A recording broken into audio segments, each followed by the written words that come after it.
Por isso que é tão difícil tomar decisões. Por isso que é tão difícil decidir. Mas nós precisamos tomar decisões na nossa vida. Existem decisões mais fáceis, decisões simples. Com que roupa que eu vou? Eu sei que para muitas pessoas é um tormento com que roupa que eu vou, especialmente as mulheres. Ela coloca mais 50 roupas, né, tira, aí na 51ª, ela vai lá, bom, vou com essa mesmo. Né? Às vezes as pessoas, e isso é tão interessante, que a gente, só é fácil decidir quando a gente não tem muita opção. Não tem muita opção. Hoje, né, por exemplo, com os streaming aí, né, que passam filmes, séries, a pessoa chega em casa e diz, bom, que série que eu vou assistir hoje? Ou que filme que eu vou assistir hoje? A pessoa fica lá, não, esse não, não, esse não, não, esse não, aquele não. E ela fica, e depois de meia hora, ela ainda não decidiu o que ela vai assistir. Ela fala, quer saber, eu não vou assistir nada não, vou dormir. Né? E ela acaba se cansando, só tentando tirar a sua dúvida e decidir sobre o que ela vai assistir. Nós vivemos em um mundo com muitas opções, com muitas possibilidades. E porque nós vivemos num mundo com muitas opções e possibilidades, a gente está cada vez mais estressado, porque nós temos que tomar mais decisões do que antigamente. Então, há vários anos atrás, você só podia comprar pão numa única padaria. Agora você tem 3 padarias perto da tua casa. É ou não é? É assim. Antes você ia comprar um tênis, vamos falar dos tênis, você não tinha muita opção, agora você tem inúmeras opções. Você ia comprar um carro, geralmente nós tínhamos 4 modelos de carros. Agora tem uma infinidade de carros. Então tomar decisões não tem sido uma tarefa muito fácil. Aliás, nunca foi, mas ultimamente tem se tornado cada vez mais difícil. Não é? E nós precisamos tomar decisões. Tem decisões que são corriqueiras. Com que roupa que eu vou? Mas tem decisões que afetam a gente, afetam a nossa família, afeta o nosso futuro, afeta o futuro de outras pessoas. E para essas decisões, nós realmente precisamos ter uma consciência, uma boa consciência, para que a gente não cometa erros. Amém? Para que a gente não cometa nenhum erro. Então vamos lá ao que nós selecionamos aqui nessa noite, que eu preciso ser rápido nessa noite. Vamos ver algumas coisas aqui. A nossa vida sempre será um resultado absoluto das nossas decisões. Então, o que é a tua vida hoje? Ela é o resultado daquilo que você decidiu ontem, ano passado, 10 anos atrás, lá quando você era adolescente. As tuas decisões, elas formaram ou contribuíram para a formação de quem você é hoje. Então, o conjunto dessas decisões, as diversas decisões tomadas, formaram o que você é hoje. Por isso que é tão importante. Inclusive, aquelas decisões que outras pessoas tomaram no teu lugar. Sabe quando alguém decide por você?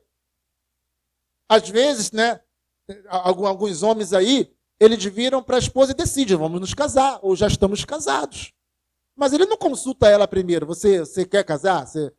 Não, ele quer lá, vai fazer uma surpresa. Às vezes dá muito certo, e às vezes é um fiasco, né? É uma decepção, uma humilhação, né? Às vezes a mulher sai, vira as costas e vai embora como quem diz. Não é você quem toma as decisões. É uma decisão que temos que tomar juntos. Né? Então, mas tem pessoas não, que permitem que outras pessoas decidam por elas. E elas vão de acordo com a decisão que outros tomaram. Só que, amados, quem vai ser responsável pela tua vida a partir daquela decisão não é aquela pessoa, é você. Então tome muito cuidado com esse negócio de permitir que outras pessoas tomem decisão no teu lugar. Tomem decisão sem te consultar. Amém ou não amém? Deus te fez plenamente capaz de decidir. Você pode sim tomar opiniões, pegar conselhos e opiniões com pessoas confiáveis, mas a decisão sempre deve ser tua. Então, por exemplo, um dos princípios do aconselhamento para quem vai aconselhar é nunca decidir pelo aconselhado. A pessoa vem ao pastor, quando nós trabalhávamos aqui tempo atrás com as células e com as lideranças de células, nós ensinávamos muito isso. A pessoa veio até você, está com uma dificuldade, tem que tomar uma decisão, mostre para ela os pontos, né, positivos, negativos, mostre para ela as consequências, mas nunca diga, olha, você tem que fazer isso, olha, você tem que fazer aquilo outro. Não, a decisão sempre tem que ser da própria pessoa, porque a única pessoa responsável deve ser ela. Amém? Amém ou não amém? Ontem nós estávamos indo para a nossa igreja, sede, em Quintino, um exemplo. E quando chegou ali em Rocha Miranda, eu perguntei, vamos por aqui ou por ali? Aí a pastora falou, vai por aqui. Vai por aqui. Só que o meu coração mandava ir pelo outro. Aí eu fui por onde ela falou. Não é? Os dois caminhos a gente costuma pegar. Aí chegou lá na frente, um engarrafamento maravilhoso no Mercadão de Madureira. Aí eu brinquei com ela falando, tá vendo? Vamos chegar atrasados por tua culpa. Você é a culpa. Mas eu falei realmente brincando isso, brincando com ela. Ela falou, também nunca mais eu respondo quando você me perguntar. Mas, na verdade, quem estava conduzindo o carro era eu. Quem tinha o pé no acelerador e a mão no volante era quem? Era eu. Não é? Então, eu sou o único responsável. Eu lembro uma vez que nós fomos para São Paulo, para Sumaré, foi eu e mais 3 pastores. E um deles sentou do meu lado, era de noite. Ele falou, não, tio, eu vou do teu lado aqui, porque eu vou conversando com você para você não dormir na estrada. Eu falei, beleza, começamos, fomos conversando. Aí, em determinado, eu não me lembro agora onde, que era determinado lugar, eu acho que era em Campinas, né? Nós tínhamos que ou subir um viaduto ou seguir em frente. Na Dutra, isso. Tínhamos que sair pegando um viaduto ou seguir em frente. E eu estava ali, eu não sabia. Aí eu, e agora, por onde que eu vou? É por aqui ou por ali? Aí quando eu olho para o lado, ele estava assim, ó. Falei, meu Deus do céu, que copiloto é esse, né? Vou sentar do teu lado para conversar com você, para você não dormir. Na hora que eu mais preciso dele, ele está dormindo. Tentem adivinhar. Peguei a opção errada. Aí tive que ir lá não sei quantos quilômetros na frente, fazer um retorno e voltar. Então, às vezes, nós temos que tomar decisões muito rápido também, não é? Tem decisões que têm que ser tomadas muito rapidamente. Eu não queria estar na pele dos militares. Os militares têm que tomar decisões muito rápidas, especialmente em situações de conflito, de guerra, né, em tensões, né, que podem culminar em um ataque, em uma guerra. As decisões têm que ser tomadas muito rapidamente. E posso confessar uma coisa para você, de mim? Eu sou uma pessoa que tenho muita dificuldade nas minhas decisões, porque eu sou realmente aquela pessoa que fico, essa ou aquela, compro esse ou compro aquele. E eu fico ali pensando. Eu não sei se você é assim, se você for mais prático, como é a pastora, ela é mais prática. Ela bate e fala, não gostei, né? Beleza, ótimo para você, porque é muito ruim quando a gente fica ali, né, naquela dúvida sobre o que queremos escolher. Mas, para algumas coisas, eu decido e aí também nada me faz voltar, não é? Para algumas coisas eu sei muito bem o que eu quero e o que eu não quero. Mas para coisas bobas, meu Deus, eu fico ali, isso, aquilo outro. Bom, então, nós precisamos entender que as decisões, elas definem muito o nosso futuro. O poder de decisão é a maior característica do livre-arbítrio, do tão, né, famoso, disputado aí, livre-arbítrio. O livre-arbítrio, ele consiste em quê? Alguém poderia falar assim, não, mas livre-arbítrio só consiste em decisão. Não, livre-arbítrio consiste em decisão e em resultado das decisões, em como se comportar depois da decisão tomada. Mas a principal característica do livre-arbítrio é a tomada de decisão. É o poder de decidir. Então Deus faz o homem, põe no jardim do Éden, mas lá estava uma árvore. E essa árvore não poderia ser tocada. Todas as demais poderiam, mas aquela não toque. Não pode ser tocada. E o que Eva fez? Foi lá e pegou do fruto. Então, a gente começa a entender que Deus nos faz com um livre arbítrio. Deus não nos faz com o poder de tomar decisões. Mas também com o poder de decidir, vem a responsabilidade por todas as consequências, por todos os resultados das nossas decisões. A consequência do ato, né, de Eva e de Adão foi o conhecimento do bem e do mal, do pecado, da nudez, que vai muito, muito, muito além do físico, a separação de Deus e a expulsão do Éden, a expulsão do paraíso. Então, todas as nossas decisões são carregadas de resultados, são carregadas de consequências. Amém ou não amém? E aí você pode perguntar, mas por quê? Né? Por que Deus fez isso? Por que Deus fez dessa maneira? Amados, a melhor explicação e a melhor compreensão que você possa ter é a seguinte. Deus não quer, nunca quis, nunca foi plano de Deus fazer um ser, né, no caso do homem, né, habitar na terra, que não tivesse liberdade. Você gostaria que alguém te amasse por obrigação? Primeiro, amar não acontece por obrigação. Então, imagina se Deus nos prendesse à única opção. A única opção é amá-lo. A única opção é obedecê-lo. A única opção é fazer o que ele quer. Não existe uma segunda opção. Não foi isso que Deus quis. Deus quis exatamente que fôssemos capazes de decidir e de falar, Senhor, eu decido fazer a tua vontade. Eu decido te amar. Eu decido desejar o Senhor. Eu decido entrar pelo caminho da santidade, da obediência, da comunhão, da intimidade. Eu decido dizer não para o pecado, não para o mundo e dizer sim para o Senhor. E essa decisão é um poder que Deus nos dá. Como Deus é soberano, Deus nos deu esse poder. Então, esse poder de decidir, ele vem de Deus. Amém ou não amém? Então, quando nós nos voltamos para Deus, nós nos voltamos por uma decisão consciente nossa. Eu lembro quando eu estava ali meio afastado, desviado da presença de Deus, lá na minha adolescência, eu sempre quis estar na presença de Deus, apesar de estar fora. E eu sempre tentei, sempre entendi que precisava decidir pelo retorno. Até que um dia eu decidi, pronto. Decido e pronto, depois a gente vê o que faz. E na vida é assim. Temos que decidir, depois a gente vê o que faz. Amém ou não amém, amados? E tem pessoas que nunca decidem. Nunca decidem pelo Senhor. Nunca decidem se casar. Nunca decidem o que vão fazer. Vivem a vida inteira indecisas. Vivem a vida inteira como um barco à deriva, levado para um lado para o outro, sem um destino certo.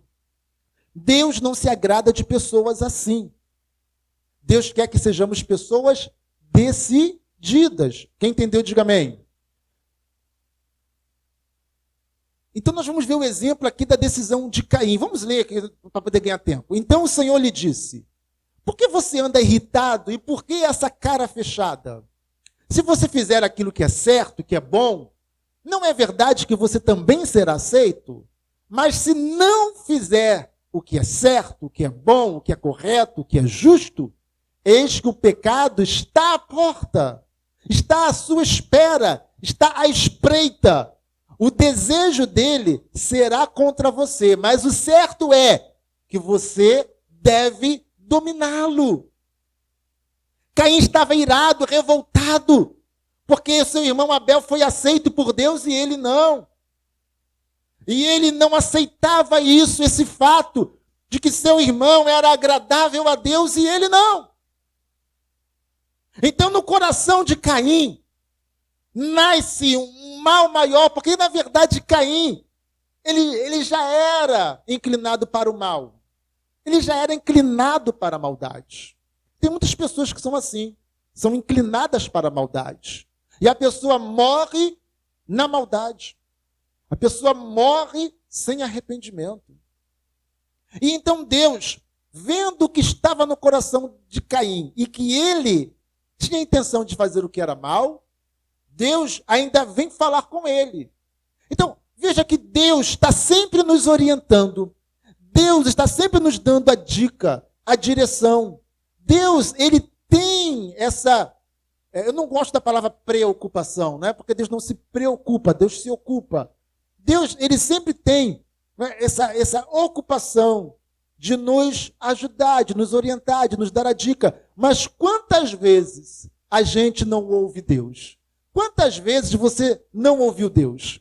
Quantas vezes Deus colocou uma coisa no teu coração e você não seguiu aquilo que estava no teu coração, que foi colocado por Deus? E Deus fala para Caim, Caim, se você fizer o que é certo, assim como teu irmão faz, porventura você também não será aceito, assim como ele? Então você vai aprender uma coisa aqui nesse momento. Nós precisamos olhar para pessoas que possam ser referência para nós. E isso é um antídoto para a inveja. Que tem gente que olha para o outro e fica com inveja. Por que ele pode e eu não? Por que ela tem e eu não? Por que ela é e eu não sou? Por que a pessoa fica com inveja? E a inveja, você sabe, né? Inveja não é o desejo de ter o que o outro tem. É um componente da inveja? É, mas essencialmente, a inveja não é o desejo de ter o que o outro tem. Essencialmente, a inveja é o desejo que o outro não tenha aquilo que você também não tem. É o desejo de que o outro tem seja perdido, seja destruído. A inveja, ela vem carregada de um sentimento de não era para ele ter, não era para ela ter, não era para ela ser, não era para ela estar vivendo essa vida. Eu poderia estar lá, mas ela não. Então, essa é a essência da inveja. Caim não tinha grandes problemas. Se Caim procedesse bem, tendo seu irmão como referência, ele seria aceito. Então, quando você vê alguém vencendo na vida, conquistando, alcançando alguma coisa, olha para a pessoa e fala, uau, se fulano pôde, se fulano conseguiu, por que eu não posso também? Por que eu não consigo também? Então aquela pessoa tornou-se uma referência para você. Isso não é inveja, isso é referência. E não há nenhum problema em você ter pessoas que sejam tua referência. Aliás, é tão bom quando temos referências, boas referências, não é? O grande problema é que o mundo de hoje está produzindo muitas mais referências. Muitas pessoas que são péssimas referências. E os mais jovens, adolescentes, crianças, e os jovens em geral, não conseguem filtrar. Eles não têm ainda maturidade para filtrar o que é uma boa referência e o que é uma má referência. O jovem enxerga da seguinte maneira, uau, todo mundo está imitando, então é bom, vou imitar. Uau, todo mundo está aplaudindo, opa, quero também. E a gente tem toda uma geração sendo destruída, deturpada, pelos ícones ruins, pelos ícones podres que estão aí nas mídias. É uma pena, né? É uma pena isso. Então, isso não é inveja. Você ter alguém como referência é uma coisa boa. Então Deus fala, se você olhar para Abel e seguir o modelo, o exemplo de Abel como tua referência, você será aceito tanto quanto ele. Mas se você não fizer isso, se você der vazão a esse desejo, esse instinto que está dentro de você, o pecado está à espreita. O pecado jaz à porta. Ele está esperando. Então, Paulo vai nos dizer, não des lugar ao diabo. Se você der lugar ao diabo, ele vai entrar. Se você der lugar ao diabo, ele vai entrar na tua vida. Ele vai entrar na tua mente. Ele vai entrar nos teus desejos. Não des lugar ao diabo. E Deus está falando isso para Caim. O diabo está ali. Se você der lugar. Só que Caim, em vez de você ser dominado por esse instinto, por esse desejo, por essa vontade de fazer o que é errado, o que é mal, você precisa dominar isso. A Bíblia fala, eu acho até que eu botei aí, estou adiantando aqui, botando os carros na frente dos bois. A Bíblia vai dizer que aquele diante de quem nos curvamos, dele nós seremos servos. Então, se você se curva à inveja, você é escravo, escrava da inveja. Se você se curva diante do pecado, você vai ser escravo do pecado. Se você se curva diante do que é bom, você vai ser escravo daquilo que é bom. Amém ou não amém? E é bom ser escravo daquilo que é bom. Daquilo que agrada a Deus. Do parâmetro de Deus de bondade. Aquilo que Deus considera bom para nós. Amém? E qual foi a decisão de Caim? Caim disse a Abel, seu irmão, vamos ao campo. Estando eles no campo, Caim se levantou contra Abel, o seu irmão, e o matou. Ele ouviu os conselhos de Deus? Não. Ele seguiu os conselhos de Deus? Não. Então tem muitas pessoas que são assim. Alguém vem e dá um bom conselho, mas a pessoa já está inclinada a fazer o que é mal. O outro vem e fala, cara, sai disso. Outro vem e fala, aí, cara, abandona essa pessoa. Olha, toma distância dessa pessoa. Larga essa pessoa. Se afasta dessa pessoa. Olha, não fica indo naquele lugar. Olha, cuidado com isso que você está fazendo aqui. Cuidado com essa prática, com esse hábito, com essa tua mania. Mas a pessoa está tão inclinada a fazer aquilo, porque já se inclinou, tornou-se escrava. Já dominou a própria vontade da pessoa, como aconteceu com Caim. E o resultado foi, Caim mata Abel. Então, amados, tome muito cuidado nas decisões que você toma. E quer um conselho? A decisão que você precisa tomar, primeiro, tome-a debaixo de oração, peça a Deus conselho. E segundo, começa a refletir realmente. Um dia dessa semana eu falava com alguém sobre isso. Nós tomamos decisões erradas. Eu vou te falar por que nós tomamos decisão errada. Porque nós somos enganados, induzidos. Por quem? Somos enganados, induzidos por quem? Hã? Fala aí, fala forte, gente. Por quem? Por nós mesmos. Às vezes, nós somos o nosso diabo. Misericórdia, mas é verdade. É verdade. Por exemplo, essa semana eu comprei um objeto, não precisa dar detalhes. Porque eu achei que estava no bom preço e achei que poderia estar fazendo um ótimo negócio. Mas falei, estou comprando um risco. Porque pode ser, porque estava com defeito. Eu falei, pode ser isso, aquilo outro, aí beleza, fiz um ótimo negócio. Mas se não for... Só que o tempo todo, a gente é induzido. Ah, é só aquele negocinho ali, é só aquele defeitinho. É só tu fazer aquele negocinho ali que vai funcionar. Então a gente é enganado, é induzido, porque o que você quer quando você compra um objeto que você sabe que está com defeito, mas que você sabe que pode ter 3 causas que você praticamente não vai nem gastar dinheiro para consertar. O que você quer na hora que você compra? Que venha com um desses 3 defeitos. E isso te induz a fazer negócio. Isso te induz a tomar uma decisão. Você foi enganado pela tua vontade de ter aquele objeto. Quem entendeu, diga amém. A pessoa se envolve com alguém que não presta.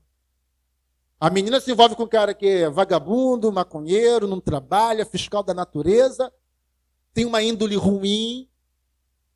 Todo mundo fala, olha, sai fora.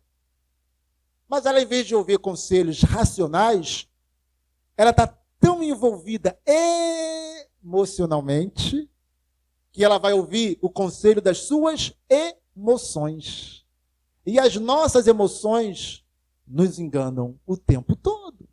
Quem entendeu, diga amém. Então nós somos muito induzidos nas nossas emoções. Por isso que a gente acaba tomando decisões erradas.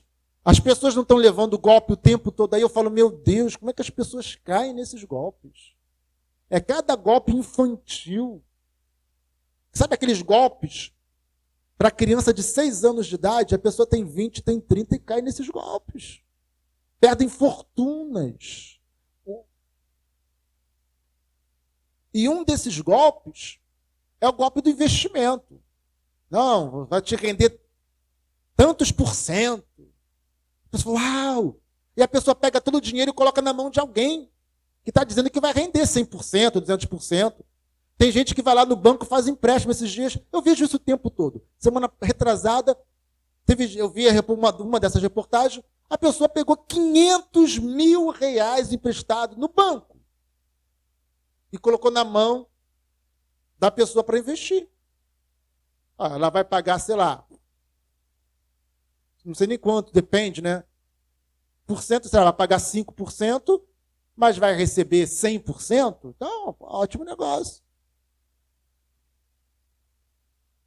Perdeu o que já tinha investido, perdeu os 500 mil que pegou emprestado e ainda tem que pagar o banco ainda.